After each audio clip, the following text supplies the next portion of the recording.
Hello everyone, welcome to learning by floss. और आज के इस वीडियो में गाइज आज हम लोग मैथ्स करने वाले हैं उसका chapter number 13 which is direct and indirect proportions. तो देखो इंट्रोडक्शन देखते हैं। आज हम पूरा डायरेक्ट प्रपोर्शन के बारे में अच्छे से पढ़ लेंगे। तो let's see.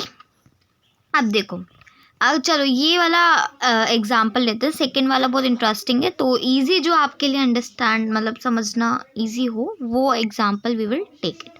So if two students take 20 minutes to arrange chairs for an assembly, then how much time would 5 students take to do the same job? So before going through the chapter, so first of all, if you are going through the chapter, you have to be clear कि हमें करना क्या है chapter में। तो वो करने के लिए हम एक एग्जाम्पल देखेंगे विच इज़ दिस वन। सो अब क्या बोला गया है, अगर देखो 2 स्टूडेंट्स हैं, उन्होंने 20 मिनट्स लगाया। जो असेंबली होती है, असेंबली की जो चेयर्स होती हैं, चेयर्स लगाने के लिए आपके स्कूल में भी असेंबलीज होती होंगी, तो वहाँ सब बैठेंगे, ठीक है। या फिर कोई फंक्शन समझ लो, असेंबली क्यों फंक्शन समझ लो। तो 2 बच्चे हैं, वो 20 मिनट्स में चेयर लगाएंगे असेंबली के लिए। अब then how much time would 5 student take to do this job. मतलब अगर 2 स्टूडेंट 20 मिनट लगा रहे हैं, अगर 2 का अगर हम 5 कर देते हैं, 5 कर देते हैं, तो वो कितना टाइम लगाएंगे करने में। तो ये हमें फाइंड करना है। Sorry, I am really sorry. Yes, तो स्क्रीनशॉट हो गया। हाँ, तो अब देखो कैसे होगा। तो सबसे पहले हमें ये समझना ज़रूरी है कि अगर 1 स्टूडेंट ऐसा करे, क्योंकि हमेशा इस चैप्टर में हमें यूनिटरी मेथड लगाना है। एक स्टूडेंट अगर कर रहा होगा तो कितने मिनट्स लेगा, बताओ कितने लेगा। देखो 2 स्टूडेंट कर रहे हैं तो 20 मिनट्स, राइट। अब एक स्टूडेंट करेगा तो हम 20 का डबल कर देंगे, राइट। अगर 20 को अगर इंटू करते हैं, 2 0 0 2 2 4, तो 40 मिनट्स लेगा। तो अगर एक बच्चा 40 मिनट ले रहा है तो 5 बच्चे कितना लेंगे, समझ रहे हो। तो 40 अगर पर बच्चा, अगर 5 में से 5 बच्चे हैं, उनमें से एक बच्चा, राइट, अगर 5 बच्चे ये कर रहा है तो कितना हो जाएगा, राइट। तो ये समझना हमें ज़रूरी है। तो देखो, तो इसमें बेसिकली क्या है कि 1 स्टूडेंट का बोला गया है। अगर 1 स्टूडेंट हमारा क्या ले रहा है, अभी हमने निकाला 40 मिनट ले रहा है, तो 5 बच्चे कितना लेंगे। तो देखो अगर 1 स्टूडेंट ने 40 मिनट लिया, राइट, अब 2 कर देंगे, 2 कर देंगे, तो इसको मल्टीप्लाई इसको मल्टीप्लाई नहीं 20 को करेंगे, राइट। तो अगर 2 हो जाएंगे तो लेस हो जाएगा, है ना। 40 एक बच्चा 40 मिनट में कर रहा है तो 2 बच्चे 20 मिनट में करेंगे, लेस टाइम लगेगा। 5 बच्चे कितने में करेंगे, लेट्स सी। तो इस केस में हम डिवाइड करेंगे। हाँ जी, डिवाइड। तो अगर हम 40 को, अगर एक स्टूडेंट 40 मिनट ले रहा है और अगर हम उसको 5 से डिवाइड करते हैं तो 5 8 से 40 होता है, राइट। तो इट मीन्स अगर 1 स्टूडेंट कर रहा था तो 40 मिनट लिया, 2 स्टूडेंट्स करेंगे तो इन्होंने 20 मिनट्स लिए, राइट। इतना क्लियर है। अब अगर 5 स्टूडेंट कर रहे हैं तो ये 8 मिनट लेगा, क्योंकि अब देखो जितने स्टूडेंट बढ़ते जाएंगे उतना टाइम कम लगेगा। समझ रहे हो ना मेरी बात। तो ऐसे ही हमें यहाँ सॉल्व करना है। तो अब चलो, डायरेक्ट प्रपोर्शन जो होती है वो क्या होती है, वो ये होता है कि अगर एक चीज़ ज़्यादा है तो दूसरी चीज़ भी ज़्यादा होगी। अगर ठीक है, अगर जो कोई भी चीज़ है वो डिक्रीज में जा रही है तो दूसरी चीज़ भी डिक्रीज में जाएगी, राइट। क्लियर है इतना। तो डायरेक्ट प्रपोर्शन में जब भी हम निकालते हैं तो रेशियो उसका हमेशा सेम होता है। और डायरेक्ट प्रपोर्शन को हमेशा निकालने के लिए आप एक चीज़, अगर आपको समझ में नहीं आ रहा है तो आप पहले 1 स्टूडेंट का निकालो, या 1 स्टूडेंट या फिर कोई भी वैल्यू दी हो आपको, 1 kg या फिर 1 मीटर, है ना। तो ऐसे निकालो कि अगर एक क्लॉथ इतने मीटर का है तो बाकी कितने के होंगे, ठीक है। तो 1 का निकालना पड़ता है। अगर एक चीज़ कितने की है तो दूसरी कितने की होगी, राइट। तो let's see one example. If the cost of 1 kg if the cost of 1 kg of sugar is rupees 36, then what would be the cost of 3 kg sugar? it is okay, ये तो answer ही दे डाला इन्होंने। ठीक है, तो हम करते हैं, समझते हैं थोड़ा सा। तो अगर देखो, अगर 1 kg इन्होंने दिया हुआ है, ये समझाने के लिए दिया हुआ 1 kg की जो शुगर है वो 36 रुपीज़ में आ जाएगी, तो 3 kg की क्यों कैसे आएगी? तो रुपीज़ तो हमें दिया 1 kg की 36 36 इंटू 3 कर सकते हैं। 3 6 18, 3 3 9 एंड 10, तो 108 आ गया। सिमिलरली हमें ये टेबल दी हुई है, इसमें कॉस्ट निकालना है हमें।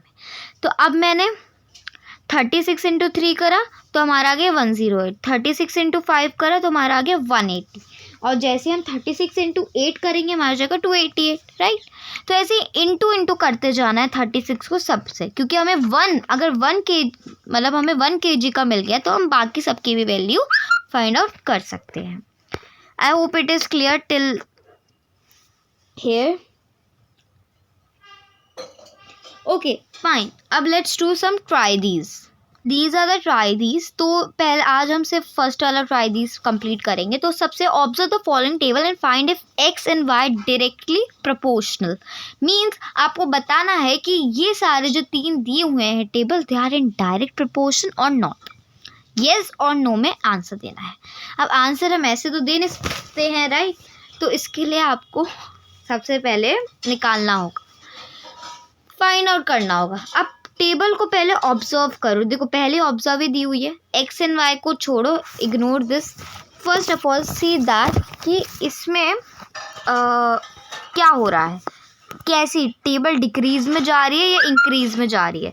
तो देखो 20 से ये 17 हुआ, 17 से 14 हुआ, 14 से 11 हुआ, it means it's decreasing, right. अब नीचे भी डिक्रीज होता जा रहा है। इतनी तो चीज़ समझ में आ गई। अब ये निकालना है ये सही है क्यों नहीं। अब इसको फाइंड आउट करने के लिए रेशियो सेम होना चाहिए। अब सबका हमें रेशियो निकालना पड़ेगा। रेशियो आपको आई होप आता होगा निकालना।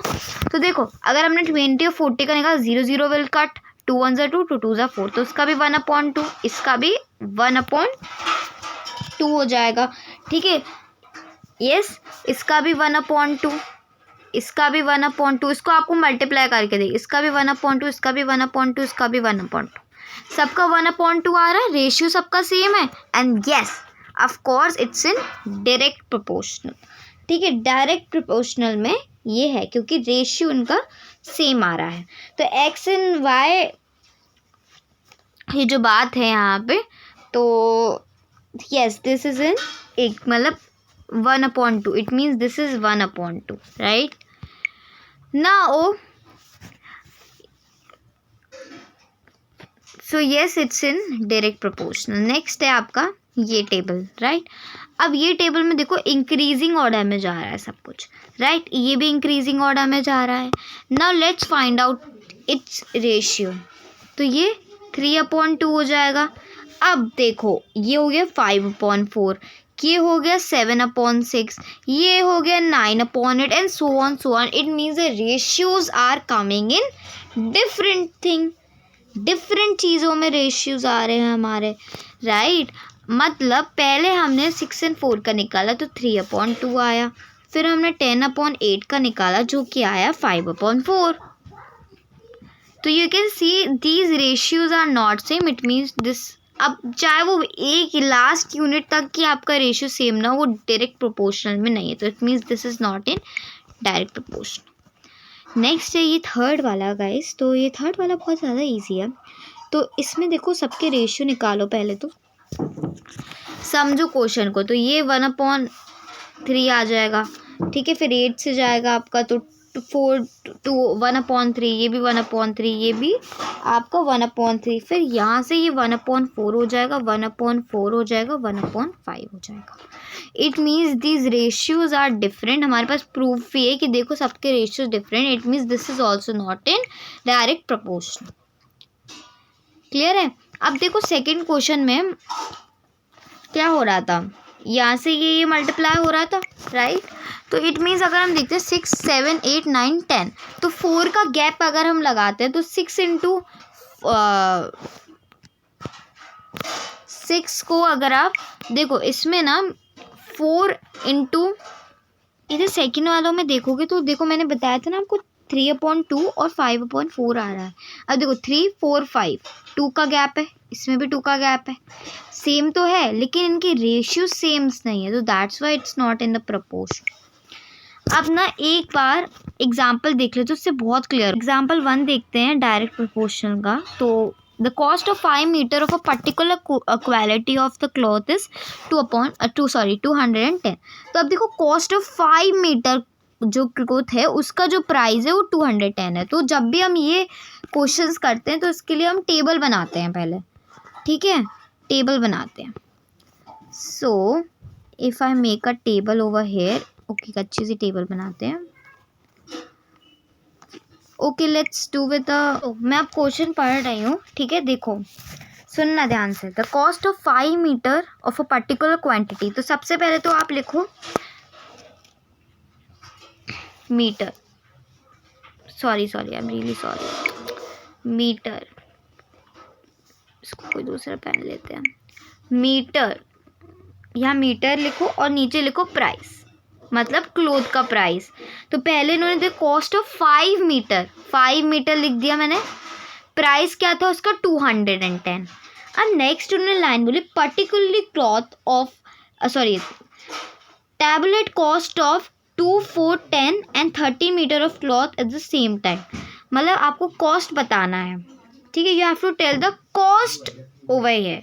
तो अभी मैं सबको लिख देती हूँ 2, 4 किस चीज़ के निकालने, 2, 4, 10 एंड 30, 2, 4, 10 एंड 13 के निकालने हैं आपको, राइट। तो अब 2, 4, 10 एंड 13 के आपको प्राइस निकालने, तो कैसे निकालोगे बताओ।